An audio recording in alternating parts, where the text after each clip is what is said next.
IWMP batch 1 ಈಗಿನ PMKSY ಜಲಾನಯನ ಅಭಿವೃದ್ಧಿ ಘಟಕ ಯೋಜನೆಯಡಿ ಬೆಳಗಾವಿ ಜಿಲ್ಲೆ ಬೆಳಗಾವಿ ತಾಲೂಕು ತಾರಿಯಾಳ ಚಂದನ ಹೊಸೂರು ಗ್ರಾಮದಲ್ಲಿ ತೋಟಗಾರಿಕೆ ಹಾಗೂ ಅರಣ್ಯ ಕಾಮಗಾರಿಯನ್ನು ಅನುಷ್ಠಾನ ಮಾಡಲಾಗಿತ್ತು.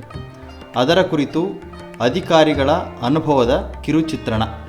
ಇಂಟಿಗ್ರೇಟೆಡ್ ವಾಟರ್ಶೆಡ್ ಮ್ಯಾನೇಜ್ಮೆಂಟ್ ಪ್ರೋಗ್ರಾಮ್ ಮೊದಲನೇ ಹಂತದ ಬ್ಯಾಚ್ 1 ಯೋಜನೆಯಡಿ ಈ ತೋಟಗಾರಿಕೆ ಘಟಕದಡಿ ಸೂರ್ಯಾಜಿ ಜಾಧವ್ ಅನ್ನೋ ತಾರಿಯಾಳ ಗ್ರಾಮದ ಫಲಾನುಭವಿಗೆ 1 ಎಕರೆ ಜಮೀನಲ್ಲಿ 3 ಮಾವಿನ ಗಿಡಗಳನ್ನು ಬೆಳೆಸಲು ಫಲಾನುಭವಿಯಿಂದ ಆಯ್ಕೆ ಮಾಡಿದ್ರು.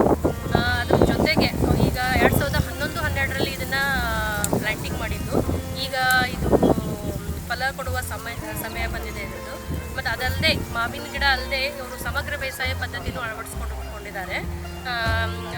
ಅದ್ರ ಜೊತೆಗೇ ಈಗ ಇಲ್ಲಿ ಜಮೀನಲ್ಲಿ ನೋಡ್ಬೋದು, ಈವನ್ ಟೀಕ್ ಪ್ಲಾಂಟೇಶನ್ ಕೂಡ ಮಾಡ್ಕೊಂಡಿದ್ದಾರೆ ಅವರು.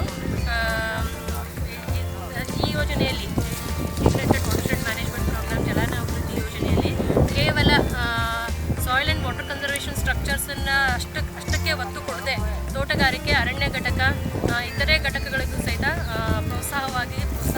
ಪ್ರೋತ್ಸಾಹಿಸಲು ಫಲಾನುಭವಿಗಳನ್ನು ಆಯ್ಕೆ ಮಾಡಿಕೊಂಡು 2011-12ರಲ್ಲಿ ಈ तोटगारिके घटकವನ್ನು प्रारंभिಸಲಾಯಿತು. तारियाळ ग्रामचे सूर्याजी धनाजी जाधव यांच्या शेतात आम्ही जलानयन अभिवृद्धी इलाख्याने 2011-12 सालामध्ये 1 एकरला आम्ही आंब्याचं झाड लावून दिलं. हे आता ही झाडं बघायला